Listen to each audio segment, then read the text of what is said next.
Hello students, welcome to science class.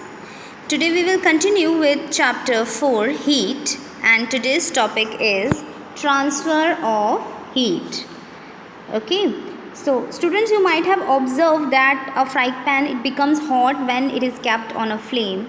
It is because the heat passes from flame to the utensil, and when the pan is removed from the fire, it slowly cools down. So why does it cools down?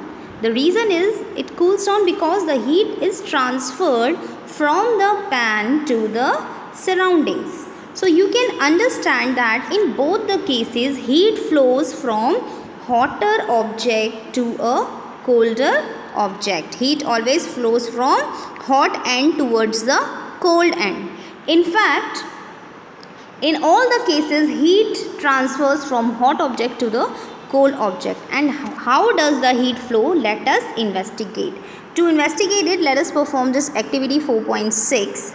What you have to do, you have to take a rod or flat strip of metal, say of aluminium or iron. You can, as you can see in this figure, this is an iron rod or any metal rod, and then you have to fix a small wax pieces on the rod. These are the small wax pieces, you can see here. These are the small wax pieces on the rod. You have to fix small wax pieces on the rod. These pieces should be nearly equal distances. As you can see in this figure, all these wax pieces are at equal distances. Now clamp the rod to a stand. Means this iron rod, you have to clamp the rod to a stand. Now heat the other end of the rod. Here you have kept this candle to heat the one end of the iron rod.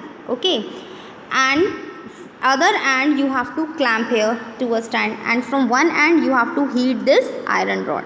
What happens to the wax pieces? Do these pieces begins to fall? Which pieces falls the first?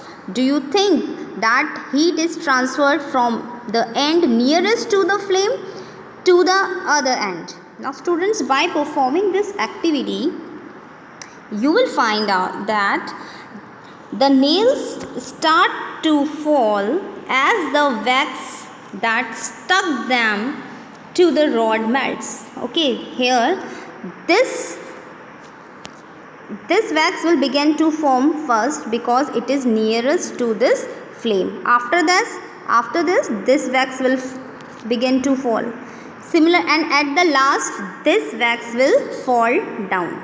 Why so? Because the heat from this flame,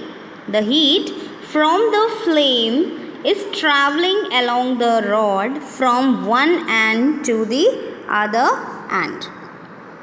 So by this activity we came to know that the heat is transferred from hot end towards the colder end of the object, and this process of transfer of heat, in which the heat is transferred from the hotter end towards the colder end, is known as conduction. Okay, what is conduction? The process of transfer of heat in which the heat is transferred from the hotter end to the colder end of an object. In solids generally the heat is transferred by the process of conduction. Now the question arises, do all the substances conduct the heat easily? You must have observed that the metallic pan for cooking, they have a plastic or wooden handle. Can you lift a hot pan by holding it from the handle without getting hurt? You might have observed, beta, in cooking utensils, all the handles, they are made of, either they are made of plastic or they are made of wooden handle, because it becomes very easy to hold the handles of cooking utensils if they are made of plastic or wood, because they are insulators. Okay, the heat, these materials, they do not allow the heat to pass through them. Okay, so here there are two more terms, conductors and insulators. What are conductors?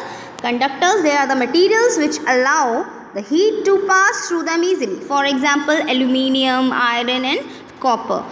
These all are conductors because they allow the heat to pass through them. Okay, and the material which do not allow the heat to pass through them easily, they are the poor conductors of heat, such as plastic and wood.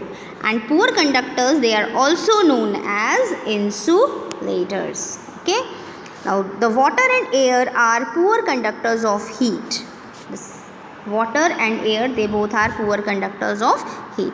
I hope you all have understood the topic conduction. Tomorrow we will continue with other modes of transfer of heat. Thank you.